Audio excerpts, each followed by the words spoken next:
Bruno Walter, who was to have conducted this afternoon, is ill, and his place will be taken by the young American-born assistant conductor of the Philharmonic Symphony, Leonard Bernstein.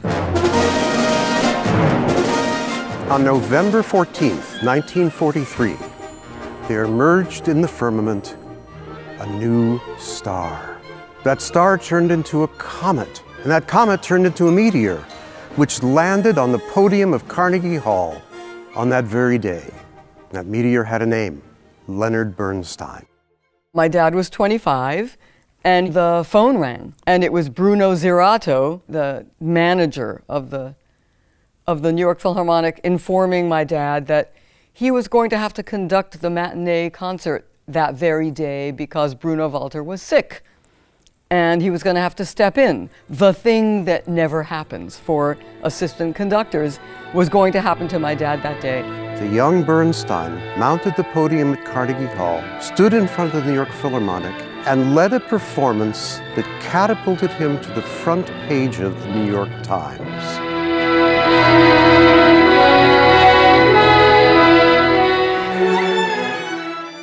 It's Joshua Bell here, and I'm just so excited to be coming to the Bernstein Festival here with the New York Philharmonic at the opening concert, playing what I think is one of Bernstein's greatest pieces, the Serenade for Violin and Orchestra. I performed it with Auden. It's a piece that we just have so much fun doing, so it'll be a highlight of my season, and can't wait to see you all there.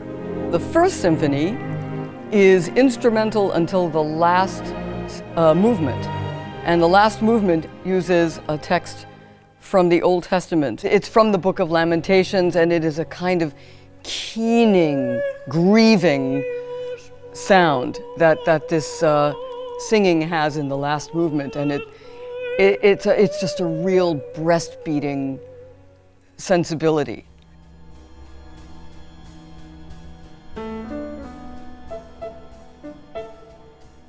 Symphony No. 2, Age of Anxiety, is also about, being upset with the world. The text that inspired Symphony No. 2, Age of Anxiety, was by W.H. Auden, which is all about, the state of the world and what are we going to do about it, which is a sensibility that we still have all these years later. So that symphony may really resonate with audiences today.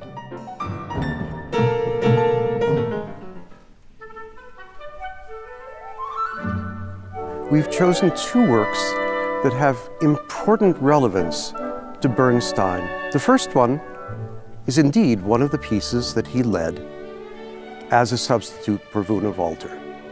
Richard Strauss's elegant tone poem, Don Quixote, played by the orchestra's principal cellist, Carter Bray, representing the hero, and Sancho Panza, portrayed by Cynthia Phelps, the violist. The second, I will lead, his final symphony written in 1963, which is called Kaddish.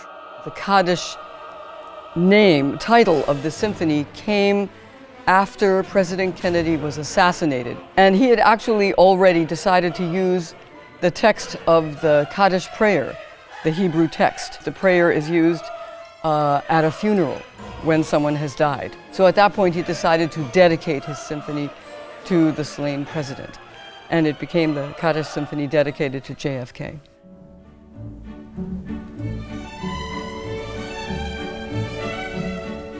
So many of us were transfixed and glued to our television sets when Leonard Bernstein would come out and explain what music was all about. What exactly is Viennese music? Well, it's a number of things, but I'm sure that the first thought that springs into your minds is the waltz. Through clever demonstrations, through musical excerpts, through soaring personality and wonderful text, young people across this country learned from the master. He loved conducting the Philharmonic. They were his gang, his extended family. And we certainly felt that way as his kids. We felt like we had sort of 106 siblings. His reaction to being celebrated this way by the Philharmonic would not be, who, me? He was no shrinking violet when it came to getting attention. especially for his own music, he would have loved that. He would have been thrilled to see all three of his symphonies getting all this attention from his extended family. The inspiration he left for all of us not only holds us through this 100th anniversary of his birth, but for all time we left here on Earth as musicians. In 43, the star was born, the comet swished across the sky, the meteor landed, and what it left us was the most important piece of musical history that classical music could ever have in the United States. That was Leonard Bernstein.